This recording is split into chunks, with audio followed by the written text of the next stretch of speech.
बंगाल के एक छोटी से गांव में, जहां लोग अंधविश्वास और पुरानी कहानियों पर यकीन रखते थे, वहां शाक चुन्नी की कहानी हर घर में सुनाई जाती थी।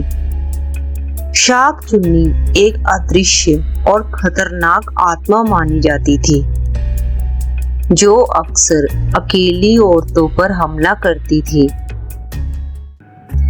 कहा जाता था कि शाक चुन्नी किसी जमाने में एक नवविवाहित औरत थी, जिसकी उसके पति ने हत्या कर दी थी। उसके बाद उसकी आत्मा को भी कभी शांति नहीं मिली और वो शाक चुन्नी बन गई।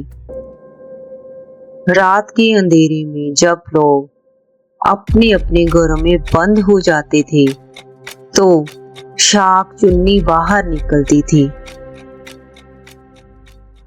लोग कहते थे कि यदि आप किसी पेड़ के नीचे अकेले खड़े हो और आपको अचानक ठंडी हवा का झोंका महसूस हो, तो समझ लेना कि शाक चुन्नी आपके आसपास ही है।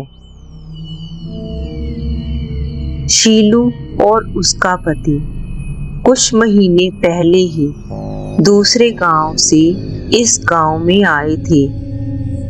शीलू एक बहुत ही हिम्मत वाली लड़की थी। उसे किसी भी चीज से डर नहीं लगता था। उसने शाक चुन्नी की कई कहानियां लोगों के मुंह से सुनी थी, लेकिन उसने कभी भी इस बात पर यकीन नहीं किया। एक रात जब गांव के सभी लोग सो रहे थे, शीलू का पति किसी काम से शहर गया था। शीलू को अपने खेतों में काम करते करते काफी समय हो गया था। अपने खेत से देर रात घर लौट रही थी। अचानक मौसम बदल गया। आसमान में बादल घिर आए थे। रास्ता बहुत ही सुनसान था और रात का सन्नाटा उसे और भी डरावना बना रहा था। लेकिन शीलू अपने ही विचारों में खोई हुई थी। उसे शाक चुन्नी की कहानियों का कोई ख्याल नहीं था। शीलू जब घर वापस आ रही थी, तभी उसकी नजर रास्ते के किनारे पर लगे हुए एक पुरानी और विशाल पेड़ पर पड़ी। पेड़ के नीचे एक औरत खड़ी थी, जिसने सफेद साड़ी पहनी हुई थी और उसके लंबे काले बाल उसके चेहरे को ढक रहे थे। शीलू ने उस औरत की तरफ देखा और उसे आवाज दी, कौन हो तुम? यहाँ इस समय क्या कर रही हो? उसकी आवाज में कोई डर नहीं था, बल्कि कुछ हद तक आक्रोश था कि कोई इस वक्त वहां क्यों खड़ा है। पर उस औरत ने कोई जवाब नहीं दिया। उसने बस धीरे धीरे अपना चेहरा शीलू की ओर घुमाया, पर वह उसके और भी पास चली गई, मानो उसे कोई चीज अपनी तरफ आकर्षित कर रही हो।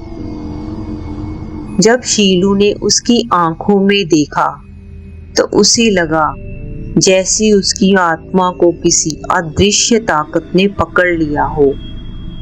उन आंखों में एक अजीब सी चमक थी, जो सीधे शीलू के अंदर तक उतर रही थी। अचानक उस औरत का चेहरा बदलने लगा। उसकी आंखें बड़ी और खून से लथपथ हो गई और उसकी मुस्कान विकराल बन गई। इससे पहले कि शीलू कुछ समझ पाती, वह औरत हवा में गायब हो गई। शीलू बहुत डर गई। वह वहां से भागना चाहती थी, पर उसे लगा जैसी उसके पांव जमीन में धंस गए हों। उसके शरीर में एक अजीब सी ठंडक फैल गई, मानो किसी ने उसकी आत्मा को जकड़ लिया हो। उस रात के बाद शीलू ने उस खौफनाक अनुभव को किसी को नहीं बताया, लेकिन उसके सपनों में हर रात वह सफेद साड़ी वाली औरत आती रही।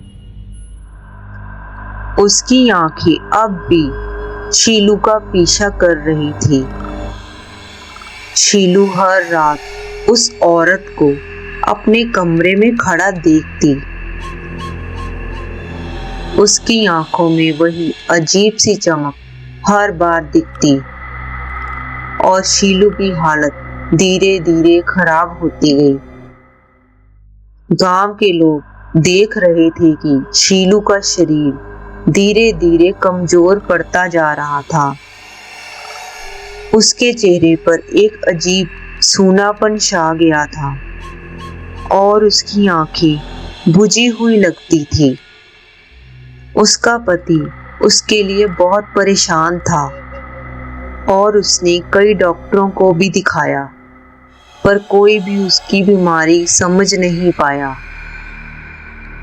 ऐसा लगता था कि शीलू को कोई अदृश्य ताकत खींच रही थी, धीरे धीरे उसे मौत की ओर ले जा रही थी।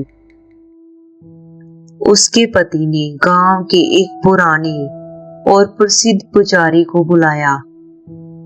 पुजारी ने शीलू को देखा और तुरंत पहचान लिया कि यह शाक चुन्नी का प्रकोप है। उसने कहा, शाक चुन्नी ने शीलू को चुन लिया है। उसके पास अब एक ही रास्ता है, हमें उसे शांति देने के लिए उसके नाम का दान करना होगा, नहीं तो ये आत्मा शीलू की जान ले लेगी। लेकिन इससे पहले कि कोई कुछ कर पाता, एक रात शीलू की हालत अचानक बहुत बिगड़ गई। उसकी आंखें खुली की खुली रह गई और उसके मुंह से कोई आवाज नहीं निकल रही थी। उसके पति ने पुजारी को बुलाने की कोशिश की, लेकिन शीलू की सांसें थम चुकी थी। शाक चुन्नी ने आखिरकार शीलू को मार ही दिया। शीलू की मौत के बाद गांव में एक भयानक सन्नाटा छा गया। उस दिन के बाद गांव में शाक चुन्नी की कहानियां और भी खौफनाक हो गई। लोग रात को बाहर निकलने से कतराते थे और अगर कोई मजबूरी में बाहर जाता तो वह उस पेड़ के पास से भी नहीं गुजरता, क्योंकि सब जानते थे शाक चुन्नी अभी भी उस पेड़ के नीचे खड़ी है और अपने अगले शिकार को देख रही है।